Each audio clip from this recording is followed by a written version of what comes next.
Filosofi pendidikannya Montessori adalah filosofi respect for children.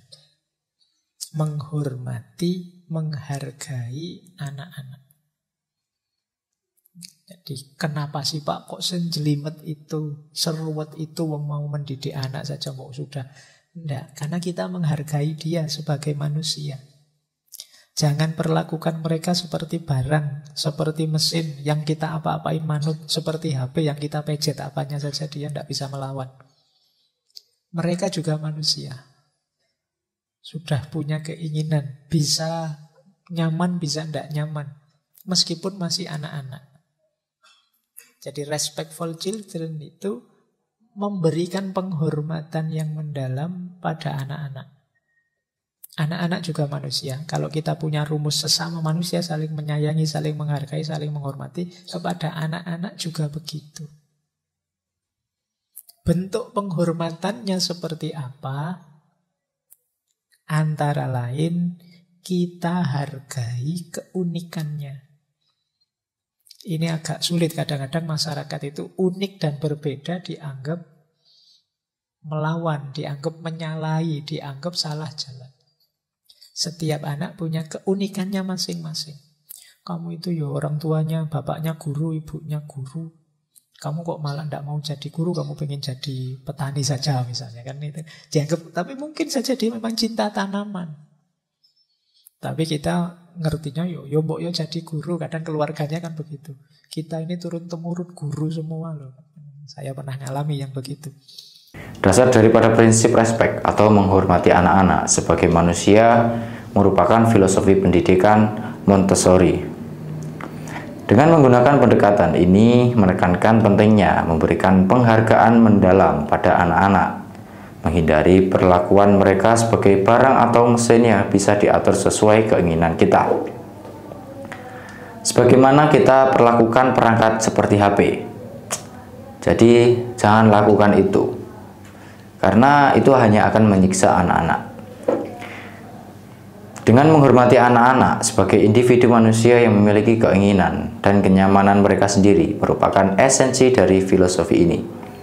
Pentingnya respek dalam pendidikan Montessori tercermin dalam sikap saling menyayangi, menghargai, menghormati antar manusia termasuk anak-anak juga. Dalam implementasinya, penghargaan terhadap keunikannya menjadi hal yang sulit di tengah masyarakat yang cenderung melihat keunikan sebagai sesuatu yang berbeda atau mungkin melanggar norma.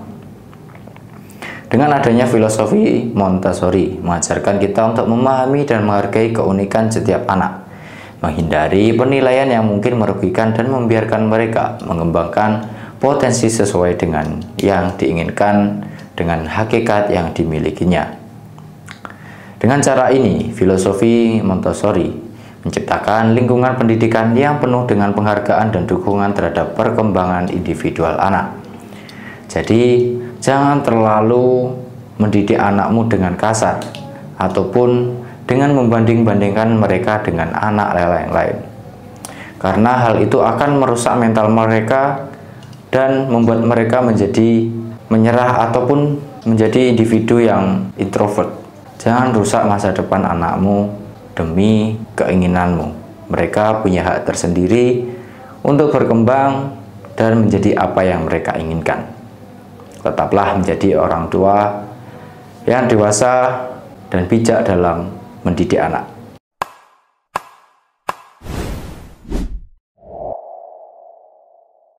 Boleh nanti kalau ada yang ingin membandingkan model Montessori ini dengan model yang lain, termasuk dengan hari ini kan terkenal sekali kurikulum Merdeka Belajar. Ini bagi saya mirip dengan itu, tapi untuk anak usia 0 sampai 6 tahun.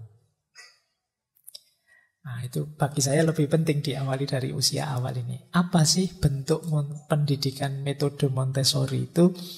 Yang pertama apa? Kita sediakan suasana pembelajaran yang menstimulasi, mendorong mereka untuk ingin tahu dan sampai akhirnya mereka tahu sesuatu.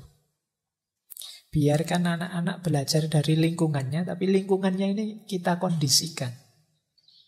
Ya kalau gak dikondisikan hari ini nanti tidak karu-karuan. Nanti, ya biar aja lah bu adik, biar belajar sendiri. Tapi ya tiap hari yang ditonton kamu yang tiktokan, ibu yang sedang asik nonton drakor, terus bapaknya, ya dia kalau lihat itu terus ya belajarnya itu. Ayo dikondisikan, ciptakan lingkungan yang menstimulasi otaknya, mendorong dia untuk ingin tahu dan belajar. Jadi bentuknya lebih pada kita hanya mengawasi, terus biarkan dia belajar sendiri. Kita ciptakan lingkungan yang cocok untuk dia. Ranahnya ada 5.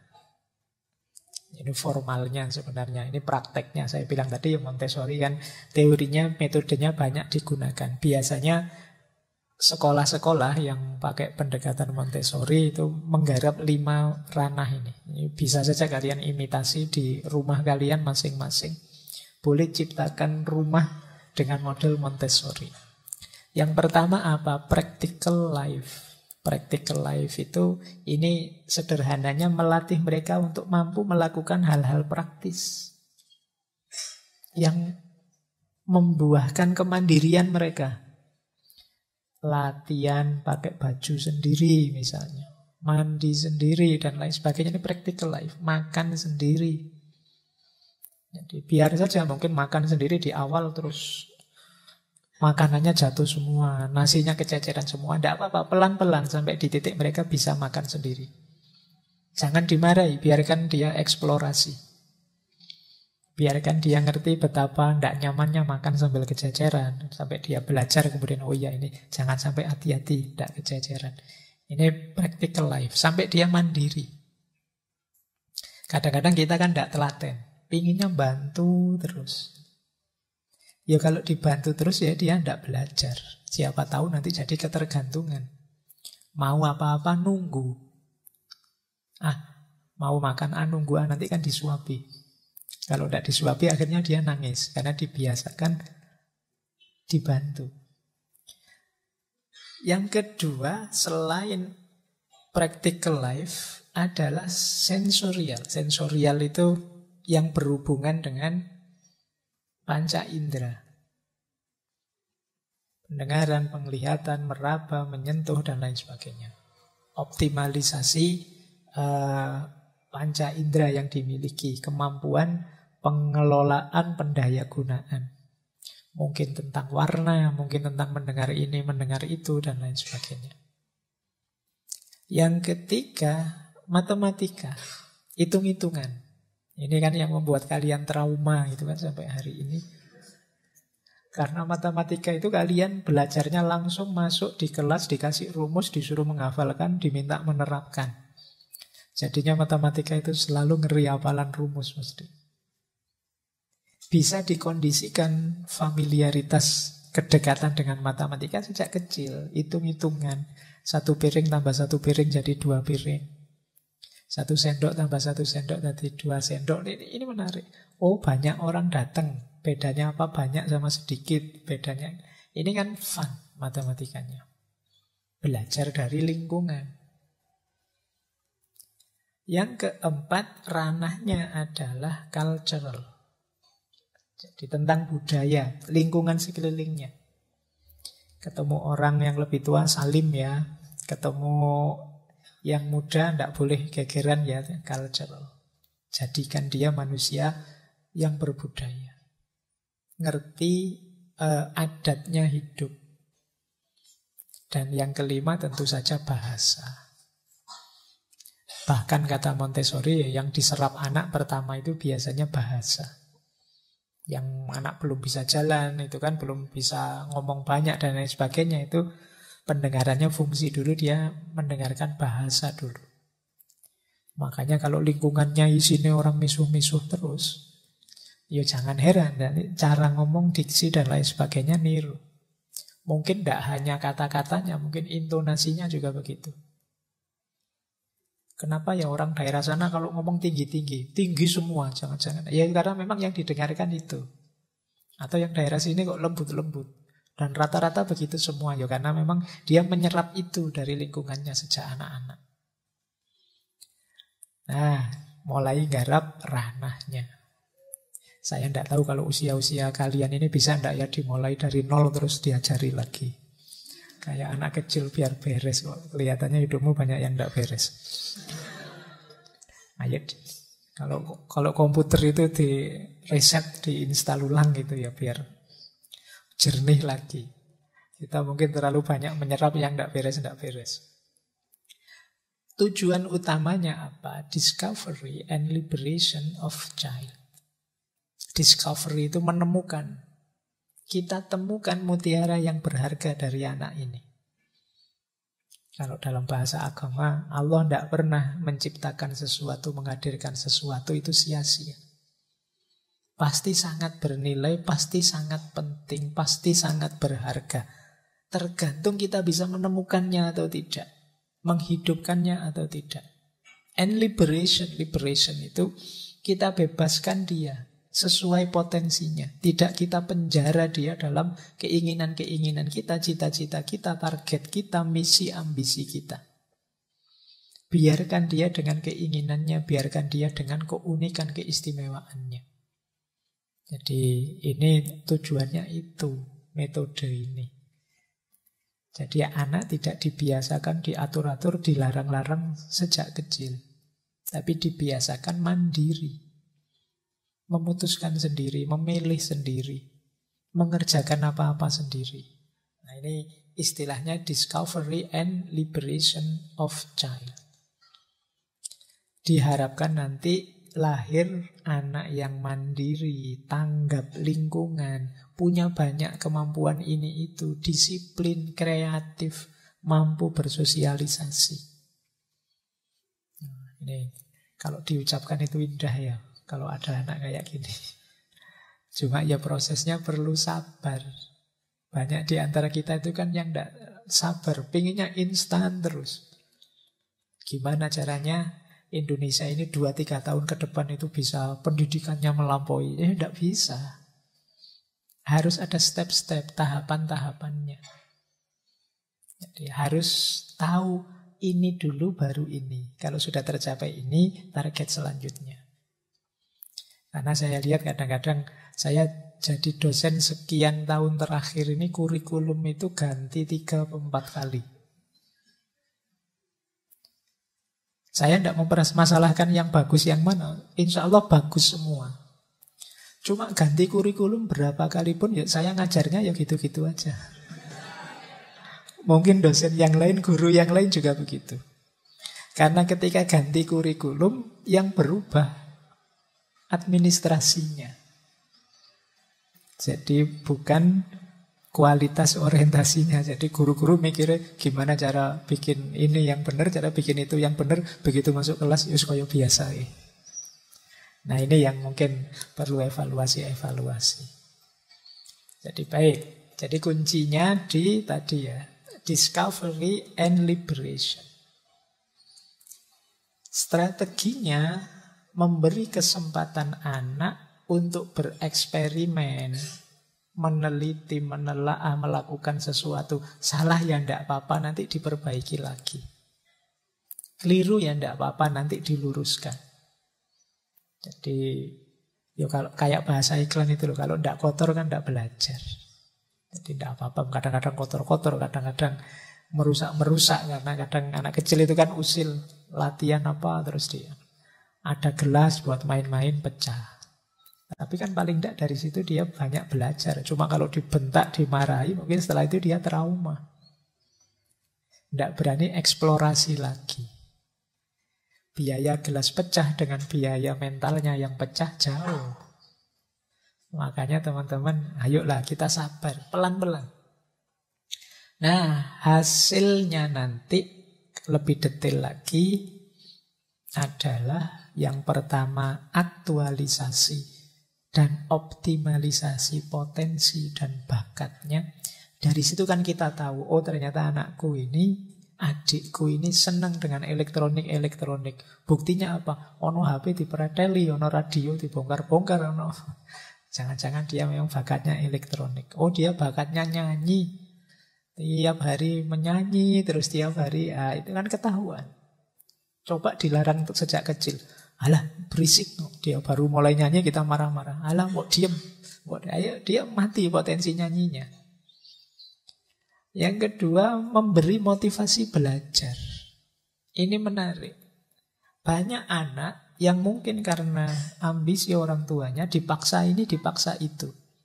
Iya, dia jalankan karena dia tetap kalah power sama yang tua-tua. Tapi dia tidak nyaman, tidak cinta dengan yang dia lakukan. Misalnya anak dipaksa membaca, misalnya belum waktunya dia senang baca, harus baca, dibeliin buku ini, buku itu, novel, ayo dibaca. Mungkin dia akhirnya ya karena kalah power tadi terpaksa membaca. Tapi khawatirnya membaca ini dalam rekaman otaknya adalah pengalaman yang traumatik. Saya dulu baca dipaksa terus, jadi pokoknya baca itu rasanya ada. Dia tidak nyaman dengan membaca. Ya dia bisa baca, tapi dia tidak nyaman dengan membaca karena strategi untuk menanamkan bacaannya agak keliru. Belajar juga begitu, dipaksa belajar. Akhirnya ya dia belajar, tapi belajar itu kemudian jadi pengalaman yang bagi dia traumatik. Nah, ini jangan dipakai jurus ya teman-teman. Kalau ayo mas belajar, wah jangan dipaksa dong pak, ngono kamu.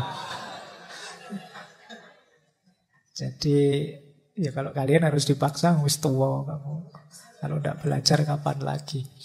Jadi banyak pengalaman-pengalaman harusnya ini penting, berharga dalam diri anak-anak berubah jadi pengalaman traumatik. Jadi kita sering harus bisa ini, harus bisa itu. Tapi cara merentahkan, mengajaknya menyakiti mentalnya, menyakiti pikirannya, menyakiti jiwanya. Akhirnya dia mungkin melakukan itu tapi dengan berat hati atau dengan traumatik. Mungkin besok kalau dia punya power, punya kekuasaan, dia alah sudah tidak usah baca lagi, tidak apa-apa. Ya sekarang dia powerless, tidak punya kekuatan, tidak punya daya tawar. Nah ini boleh ini dikiaskan ke banyak kasus, mungkin ngaji, mungkin hafalan, mungkin macam-macam yang jangan sampai jatuhnya trauma. Baik, nah inilah misinya metode Montessori. Kita mulai ya filsafatnya. Kalau tadi teknis-teknisnya, kita ngomong ini ngaji filsafat. Ada banyak filosofi-filosofi dalam gagasannya Maria Montessori. Yang pertama, filosofi pendidikannya Montessori adalah filosofi respect for children. Menghormati, menghargai anak-anak. Jadi kenapa sih Pak kok senjelimet itu, seruwet itu mau mendidik anak saja kok sudah? Tidak, karena kita menghargai dia sebagai manusia. Jangan perlakukan mereka seperti barang, seperti mesin yang kita apa-apain manut, seperti HP yang kita pejet apanya saja dia tidak bisa melawan. Mereka juga manusia. Sudah punya keinginan, bisa nyaman, bisa tidak nyaman, meskipun masih anak-anak. Jadi respectful children itu memberikan penghormatan yang mendalam pada anak-anak. Anak-anak juga manusia. Kalau kita punya rumus sesama manusia, saling menyayangi, saling menghargai, saling menghormati, kepada anak-anak juga begitu. Bentuk penghormatannya seperti apa? Antara lain, kita hargai keunikannya. Ini agak sulit, kadang-kadang masyarakat itu unik dan berbeda dianggap melawan, dianggap menyalahi, dianggap salah jalan. Setiap anak punya keunikannya masing-masing.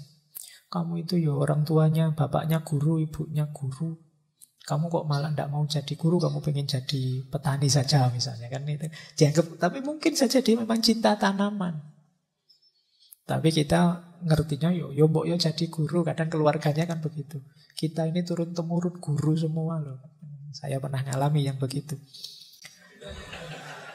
Jadi kok yo cita-cita jadi petani, padahal dulu waktu kita belajar Zoroastrianisme itu profesi paling mulia itu petani. Hari ini saya tidak tahu ada tidak di ruangan ini yang cita-citanya tegas tani pokoknya Pak. Mau tidak mau saya harus bertani. Baik, hargai apapun keunikan. Jadi misalnya adikmu, saya cita-citanya pengen jadi presiden mas. Ya jangan diketahui, alah kowe iki cah desa wae, anake sapa, cita-cita kok presiden, kok yang masuk akal saja. Ya biar saja wong dia punya imajinasi ke sana. Siapa tahu jadi presiden beneran. Kita kan juga tidak ngerti. Nanti kan lumayan kamu jadi kakaknya presiden.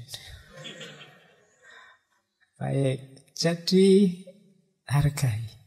Betapapun mereka manusia, bahkan mungkin manusia yang lebih murni, lebih tulus, lebih jujur, lebih bersih daripada kalian. Mereka lebih apa adanya. Kalau kita kan banyak pura-puranya. Jadi, mereka itu ya kalau iya bilang iya, kalau tidak bilang tidak. Jadi kalau dipuji anak kecil berbahagialah dia jujur. Tapi kalau yang muji usia kayak kalian ini sudah percaya belas. Basa-basi mesti atau kadang ya cari muka atau kadang apalah. Kalau anak kecil apa adanya. Nah, kalau anak kecil ngomong kamu jelek itu ya aslinya mungkin ngono. Kalau orang lain apa berani bilang kamu jelek, tidak berani. Nah, kalau anak kecil jujur. Oh, dari titik ini ya kamu justru harus lebih menghargai mereka. Mereka tulus, jujur, bersih. Jangan-jangan yang mengotori mereka itu ya kita. Kita yang menyediakan referensi-referensi yang membuat mereka keruh, membuat mereka tidak jernih lagi. Maka dasar nomor 1 filosofi pendidikannya Montessori adalah respect. Hargai anak-anak, beri dia kebebasan milih, kebebasan bergerak, beri dia kemerdekaan. Mungkin kadang-kadang dia salah, tidak apa-apa, diulangi, diperbaiki kesalahan itu. Mungkin dia melakukan sesuatu tidak karu-karuan, biar saja. Biar mereka belajar dari situ. Disuruh ngapain lama sekali. Mereka punya kecepatan. Makan cuma setengah piring bisa 2-3 jam. Tidak apa-apa, dari situ mereka belajar. Kita yang sering tidak telaten. Akhirnya mereka tidak belajar. Jadi ini ya filosofi yang pertama. Respect for children.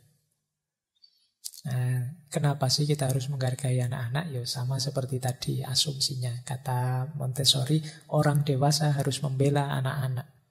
Kita orang dewasa harus melihat kemanusiaan yang sebenarnya pada anak-anak. Kemanusiaan yang akan terjadi suatu hari nanti. Jika kita ingin melakukan kemajuan, jika kita ingin melakukan kemajuan sosial. Kemajuan sosial berarti generasi berikutnya lebih baik dari generasi sebelumnya. Ya karena mereka ini yang melanjutkan perjuangan kita, mereka yang melanjutkan kemanusiaan kita. Filosofi pertama, menghargai anak. Filosofi kedua, kalau ini menarik, beliau nulis buku khusus yang judulnya Absorbent Mind, pikiran yang menyerap. Jadi kata Montessori, anak itu di usia 0 sampai 6 tahun akal mereka itu jenisnya absorbent mind. Jadi dia menyerap kayak spon itu loh. Spon itu kan kalau ditaruh misalnya di air, itu kan dia langsung menyerap. Ada teh yang diserap, ada kopi yang diserap, di sekelilingnya susu ya diserap. Ini namanya absorbent. Anak-anak juga begitu. Dia mungkin belum utuh nalarnya, tapi dia menyerap apa saja yang ada di sekelilingnya. Mungkin gaya ngomong, mungkin gaya ketawa, mungkin ada gambar apa, ada situasi apa di depannya, di sekelilingnya.